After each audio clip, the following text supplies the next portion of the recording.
Hi everyone! So sorcerers are in relatively bad shape going into season 5 right now based on the PTR. A lot of people are generally unhappy with the state of Sorcs, and I kind of agree they are undertuned in several ways, and there are some pending Sorc buffs that I and I guess many others are expecting to happen before the season actually goes live.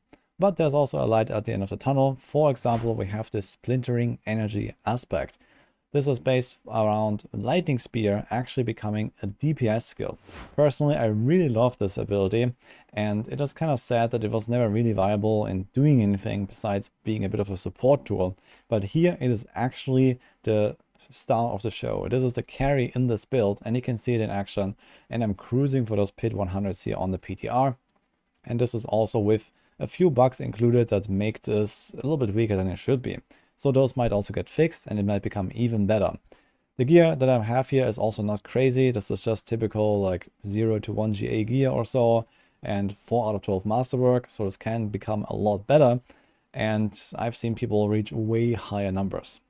So I was experimenting with Lightning Spear because of this new aspect, and I've tried various different setups, and eventually I landed on this here based on Spark as kind of your tool to trigger unstable currents and those free Lightning Spears coming with it. And then you just try to get your cooldowns as low as possible to have it permanently up, cast those Lightning Spears, trigger those Lightning Spears, and you see them here, they're flying around everywhere and just hitting stuff for like tens of millions sometimes. So it's really fun to play. It looks visually amazing. So I love how this feels. And you are pretty tanky, pretty mobile. It just kind of has it all. And it starts working also relatively early. Now, of course, the better the gear, the better the scales. This is kind of like a true story, I guess, for every Sorc build because of cooldown scaling. And in this case, also, for example, you want to stack a lot of crit damage. So the more you can fit in like your items with good stats and masterworking, the more this will really pop off in a late game. So I think people are pretty much gonna farm like 110 plus, maybe even up to 115 or something with this build. Again, depending some other Sorc buffs as well. But it is looking really solid for a farming tool as Sorc. So I'm really happy with this. And even the boss damage is kind of acceptable. So you see this here. This is a typical boss fight on the PTR right now. I usually get them down in like around 2 staggers, sometimes even in like 1 stagger and a little bit extra. So it does work just fine. And this is also with this Lightning Spears kind of behaving really erratically. As you can see here right now, when there's only a single target, it actually makes the Lightning Spears kind of lose track of the target sometimes, and they fly off into nowhere until it can happen. And this is also a thing that at least I expect to get addressed that might potentially really lift this up to much better single target damage as well. So this is kind of how the build generally functions, and let's go to the planner as well. So the core aspect of the entire setup is the splintering energy aspect, as I had said in the beginning. So here you want to stack a lot of crit chance and crit damage to effectively guarantee this effect to trigger all the time at a really high value. The exact scaling of this damage is actually kind of unknown. We expect that this would be like a 1-to-1 scaling, like 1% crit damage bonus means 1% extra multiplicative damage for this aspect. It doesn't seem like this is actually the case, at least based on some testing from people that I've heard from. So this might also be potentially undertuned on the PDR right now and might be even better in the final patch. But this is what we use here. So the idea is we try to get 100% crit. This is achievable by having 62% with your character stats, and then you can get 8% from the Spark, and you can get up to 30% from Azel's Heirloom when you have maximum movement speed cap of 100% bonus. So 100% bonus is achievable thanks to Conjuration Mastery, giving us a lot of extra movement speed when you have a few ranks of it on your amulet, and then all these Lightning Spears floating around. When you constantly attack and just fight a boss, for example, it is possible to get up to something like 15 Conjuration Mastery stacks or so, sometimes even more. So you will cap out on movement speed, you'll get a lot of extra damage. So this is really powerful and something that you also try to focus on for your amulet, for example. And of course, a bunch of other like really powerful passes exist here, like Devouring Blaze, to just round out the entire setup. But the Conjuration Mastery with all these Lightning Spears is like on crack, basically. So you want to try to get that. And this makes sure that you get this 100% crit chance, because the splintering energy aspect only works when you crit. And of course, since you're scaling the crit damage with it, you also want to make sure they have that crit chance anyway. There is a second way to actually reach this 100% crit chance, which is here in this GG gear setup. So I have two versions here with slightly different gear and slightly different Paragon boards where we add in basically an extra glyph. But with really good gear, you can actually hit, for example, here 92% crit chance from your sheet, and then you have the 8% from Spark, giving you the 100%. So you need kind of juicy gear for this to function. For example, you need to have crit on every single piece. You also need to masterwork it up a bit and stuff like that. So this is hard to achieve, but this is kind of like the optimal version in the very late game once you have everything. And then we can use the new Rakhanov's Wake Boots. So the reason for that is not the effect. The effect is kind of irrelevant here. It's kind of like a small effect just around you in melee range, so it doesn't do that much. A little bit of extra chip damage, I guess. But it does have cooldown, which allows you to replace the cooldown on your neck for crit. And it also gives you, for example, extra non-physical damage. So this allows us to, change the paragons. For example, remove the enchanter glyph that we need to cap out on our non-physical damage for the fate board, for example. You want to try to hit 300% exactly, and this is what we do here in both this version with the enchanter glyph or in this GG gear version with just the boots basically and not having that glyph. So there are some advantages here once you are really in a late game, and there can be other tweaks made as well. But this is kind of like the two setups that we have put together here. Another neat part about the setup is also the Orange Herald aspect. So this is one that reduces your ultimate cooldown with like a hit chance. You can see this here. And this is something that I've kind of overlooked at the start when I've worked on this build. But then I got inspired and I tried it out and it actually worked really well. So this 10% like a hit chance just kind of popped off because of the unstable currents constantly going off and giving you lightning spears and charge bolts and more lightning spears and chain lightnings, and basically just everything lightning basically, and lucky hitting all the time. So you get these constant ultimate cooldown resets. If you have pretty good cooldown values on the gear, it is actually possible to reliably reset unstable currents before the cooldown, or before the timer is actually up. So the last 10 seconds, base cooldown is 70 seconds. You can get quite a lot of extra cooldown reduction on your gear. So just sheet cooldown, for example, this setup here has 43%. So that already puts it down to like around 40 or so. And then we can also get even more unstable currents cooldown reduction. You can temper this on 3 different pieces, and this puts it down to something like a 20-25 seconds baseline or so. So it is just a few procs required to get this to work. But early on, when you don't have crazy cooldown, for example, in the clips that I've shown you, I didn't have this crazy gear that I have on the planner, and I didn't have this amount of cooldown. So I didn't get the Masterworks, I didn't get the Temperance fully maxed out and these kind of things. So we also ran with the hectic aspect. Since we are spamming Spark anyway, we can just constantly reset our cooldowns like this. Later on, if you feel like you really don't need the extra cooldown, you can put another defensive power, for example. But it also just helps to make the build more fluid, and I felt it was defensively okay anyway.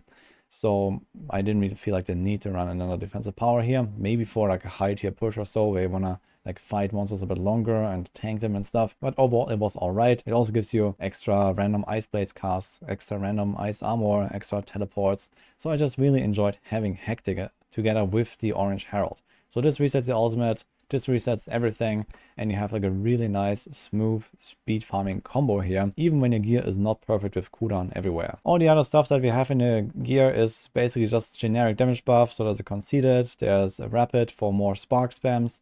We want to spam Spark as much as possible to proc the unstable currents. So every time we attack with Spark, we're gonna get an extra random skill, which is a 1 in 4 chance to trigger a Lightning Spear. And those Lightning Spears can also be doubled from the Tempers. There's a Lightning Spear cast twice Temper that you can put on both your weapons. You can reach 100% relatively easily. And this means you always get 2, and sometimes you even get 3 when you trigger it yourself. So when you cast the skill, you get 3 Lightning Spears. So lots of Conjuration Mastery stacks, and these are your carries. All the other stuff in here does not do any damage. We just invest, for example, like 1 point here for the damage reduction effect. You can even go for like the Crackling Energy. There are some setups where you could do some stuff like that. And for example, go with Overflowing Energy to get the cooldown resets if you want to go even faster. But I think that VS Mastery is, with the redesign, has become like really valuable. So you get 25% damage reduction, and then you have a 10% chance to deal 250% of the damage to the target. So this is also an average 25% damage boost. So it's pretty strong key passive here. and I went with that one. But early on, maybe while you're leveling, or you have really crappy gear, no cooldown, then overflowing energy might help you out as well, until you can progress towards this one. But yeah, this is basically how this setup works. One thing to note here is 1 rank and Lightning Spear is actually enough, so you don't want to put those ranks on the helm, for example. You can roll it. This is irrelevant. You just want to have the upgrades here, get the stun, for example, get the extra crit chance, get the extra and Lightning Spear here on cast, for example. So overall, this just gives you like a nice support tool as well, but the damage comes entirely from the splintering energy aspect. So we don't actually invest into the ranks here. This is just a carrier for this aspect. And this means that we want to get even more out of them, which we can do with the overwhelming currents aspect. So together with the spark spam and the rapid aspect, we have this. So we have a 40% chance to get a second skill. So on average, you get 1.4 random casts. So roughly 3 sparks on average trigger 1 lightning spear. And then 5 sparks also trigger the hectic. And then you trigger those cooldown resets here. And you can just like press this button, every, I don't know, 10 or 5 to 10 seconds maybe. You press your unstable currents every 10 seconds. And you also get frequent barriers with, for example, protection here. So everything kind of just works together with this random cooldown spam, with the ice armor up, with the lightning spear. We have the ice blades helping us out with extra cooldown. And you saw in the clip at the start that the cooldowns just keep coming back really fast. So it's an overall really well-rounded build that has maybe a bit of a weakness on single target, but that may be addressed with the lightning spear targeting maybe changing a little bit, because right now they are kind of dumb sometimes. So you want to try to, for example, shotgun into the boss, like stand right close to them so you can fire your lightning spears right into them, so at least you get one hit. This is kind of a strategy you can try to use for those boss fights, but overall it seemed alright at least. Now there's obviously some tweaks that we can make, and this is not like necessarily the final version because we don't have the final patch notes. There might be some crazy unique buffs, there might be some crazy balance changes, we'll see. But for now, this is what I got. You can already bookmark the planner if you like this build. Personally, I'm absolutely going to play this in Season 5. I really love it, and I just wanted to share it with you guys already. Here's the Paragon. So we've been building this here. As I mentioned, there are some tweaks, but I tried to make it a good all-round combo with having a bunch of extra defense. For example, we have the Burning Instinct board here, so we get a lot of stuff, extra damage reduction here with the Reinforced glyph. And there's also, for example, the Elite damage reduction. We have damage reduction here from Veers. We have a concentration aspect. So there's actually a lot of like built-in DR here that makes this decently tanky, even when you think, oh, there's no flame shield, like how am I gonna live? It actually seemed totally fine for me, and I think even hardcore viable. You could also take this and tweak it to your own liking. For example, it is definitely conceivable to play this with a different trigger for unstable currents.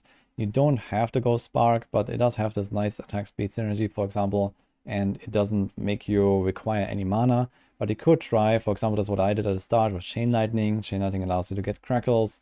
This allows you to, for example, go overflowing energy, get faster cooldown resets. So there are some variations here that you could do that also kind of work out pretty well. Or, for example, Ball Lightning seems to be another option where you could potentially even try to deal damage with Ball Lightning while also doing a Lightning Spears, or just also use Ball Lightning as a really fast, like spammable skill, because it has a very fast attack animation. So if you manage to get your mana sorted out, then this is probably even better than just using Spark, as long as you still hit the 100% crit chance. So that's another option. You could also go with like a two-handed weapon here and drop one of the random damage aspects, like Conceited, for example, or so, and put the Splinting Energy, since this carries all of your damage basically, onto the two-handed weapon. You can get a bit more there, but then the cooldown management will be a bit harder, so it may be kind of tough to really get to the point where this feels good. But some options exist here, and there's different versions of playing this. In any case, I hope you enjoyed my overview of the Lightning Spear Sorc here. This is definitely something I'm looking forward to. Let me know what you think about it, or if there's some other cool suggestions or tweaks for this build or something else you've discovered. Of course, I have more stuff to share from the PTR, which is now over, but I've been testing a lot of stuff in the last week, so stay tuned for more. Hope you liked this, and see you guys next time.